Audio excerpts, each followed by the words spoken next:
Now, Lord David Frost is one of the most revered figures in the Tory party and a Liz Truss supporter, and I'm delighted to say that he joins me now. So, Lord Frost, did your candidate do enough tonight? Yeah, I thought it was a great debate, really interesting debate. I thought Liz really won it. I thought she came across in a very statesmanlike way on the night, to be honest. But let's not forget, it's not just about who wins the debate on the night. It's who's got the best policies for the country. And she made a great case for her tax changes. She came across as the candidate of change, and that's what the country needs. He's obviously trying to get her on the tax cuts being irresponsible. Do you think he had any success doing that tonight? And can you also tell me, Lord Frost, why you're so convinced that her tax cut plan is the right one? Well, taxes and spending are at the highest level since Clem Attlee's government. They really are too high, and it's unconservative to keep pushing them up that way. So, what Liz is suggesting to a large extent is just reversing out the changes that have just come in or are planned. These are not dramatic, sudden resort to borrowing. This is about a prudent way of putting us onto a different path, and a path that means that there's more scope given for enterprise, and we begin a journey which takes us down to a lower tax burden, which is what the country needs. So I thought that came across very well. I didn't think Rishi really landed the point about inflation, and to be honest, I think he ought to be a bit embarrassed by some of the arguments he's running. Nobody seriously thinks that tax cuts on the scale of that Liz is proposing are going to produce hyperinflation. They're just not. What they are going to do is put us onto a different track. More enterprise, more growth. That's how we solve these problems. It's by growing ourselves out of them. International relations has obviously been the topic of the day, Lord Frost, and it became particularly important at a couple of moments in the debate. Do you agree with Liz Truss's claims that there have been certain points over the past couple of years where Sunak has advocated for closer ties to China and for less action against Russia? Well, I mean, obviously I haven't been in every discussion, and certainly haven't been in any for the last 6 months. I do think that Rishi, has been a little bit keener when I've seen it to resume normal economic relationships with China, and by way of trade meetings and so on. And I don't think that's the right way forward. Nobody's talking about cutting ourselves off from China, but obviously China is a threat. Obviously China behaves badly. Obviously we must minimise our exposure to China as much as we can. And I think the attempt tonight to paint Liz as somehow soft on China, is simply not credible. I mean, most people up to this point, critics of Liz, have criticised her for being too hawkish, and suddenly to suggest that she's being too dovish and accommodating of China, I think is not really going to work. I think she's done the right thing to push us into a firmer, more robust position on China, which is absolutely where we need to be. And those who talk about, we need to cooperate with China, we need to do things together with China, well, what? The only thing that ever gets mentioned is climate change, and their cooperating with China seems to be us reducing carbon and them not. So, I'm really not convinced that anything other than a robust policy against a country that's a threat to us is the right one, and I think Liz is the right person for that. There's two B words dominating this campaign, Lord Frost. I want to ask you about both of them. So let's start with Brexit. Obviously, your endorsement of Truss means so much to people who were very passionate about leaving the European Union, because we know about your commitment over many years. Of course, Sunak did have that moment in the debate tonight where he was able to raise the point quite effectively. I thought that Truss didn't actually vote to leave. But in her actions since, Lord Frost, why do you believe she's the best person to make sure that we're fulfilling our Brexit dividend? So there's no point in saying you're in favour of Brexit if you're not willing to do the things that make Brexit succeed.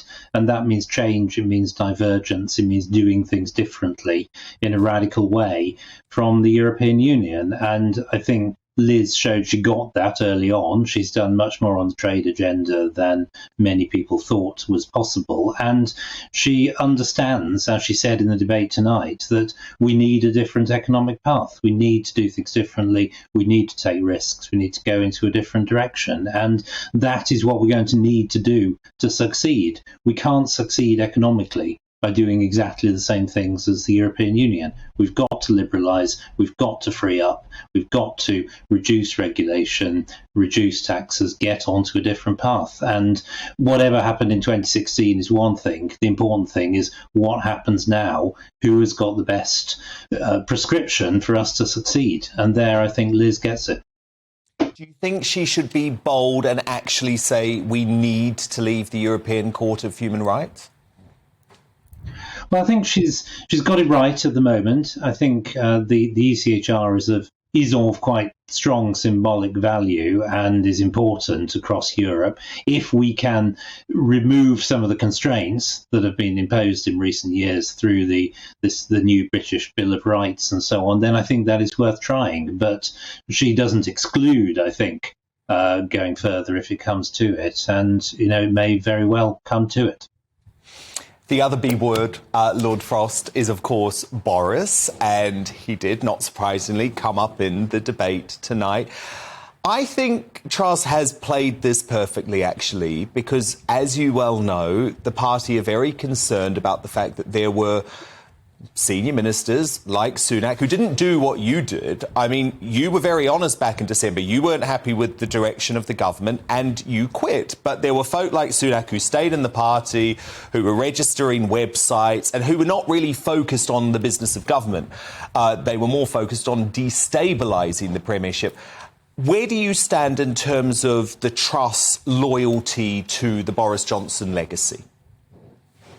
So I think she's explained the position that she took, which was loyalty to the end, very well. As you say, I took a different view, but I tried, and I think succeeded, to restrict my criticisms to policy. I didn't attack Boris. In fact, I rather defended him on some of the Partygate issues that others were extremely critical of.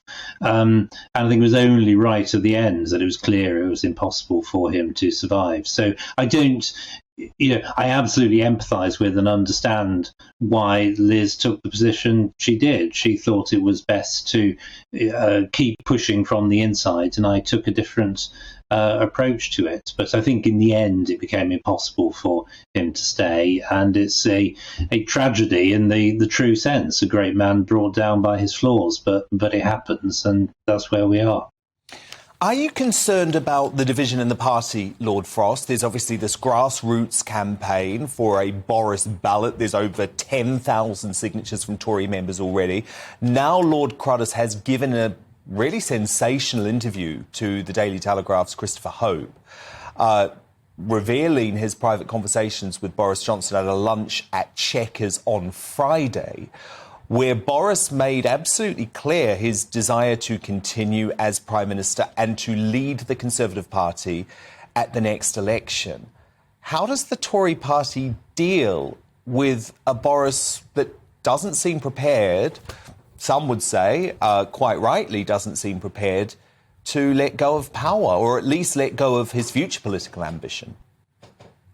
Well, I see Number 10 have made clear tonight that the Boris is going to abide by the rules of the Conservative Party, and those are the rules. Those are the rules that are in place. They must be abided by, even if one might have wished them differently. So, what Lord Cruddas wants to happen can't happen. And we're in the middle of a campaign to choose the successor and the next Prime Minister. And I think actually in the heart of hearts, most of the party, while being sad in many ways about what's happened, also understands why we are and why we need to move on. And Boris is a great figure. He achieved some amazing things. He's a remarkable guy. I loved working with him, and we achieved some great things together. But unfortunately, it's come to an end for very sad reasons, and I think the party needs to, as it is, needs to own that legacy, and talk about the great things that he did, and then move on. Liz Truss could be a great Tory Prime Minister like Margaret Thatcher? I think she could be a great Tory Prime Minister. I don't know whether the constant comparisons or the claims to the Thatcher legacy on both sides, are much of a guide. Mrs. Thatcher was operating in a world that was very different and with different challenges. But I think what Mrs. Thatcher did was show that she had principles and applied those principles to day-to-day life. And that is, I think, what people are really grasping for in these circumstances. And I believe Liz can do that, and she can definitely be a great Tory Prime Minister that takes this country into a different direction and shows we can succeed on our own, as I believe we can. I presume you're prepared to serve in her cabinet if asked?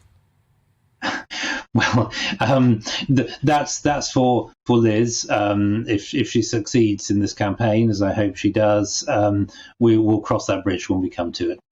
Would you serve in a cabinet under Rishi Sunak?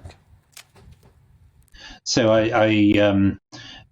if anyone who is Prime Minister asks you to serve, then you take that very seriously. But I think the first scenario is probably more likely than the second.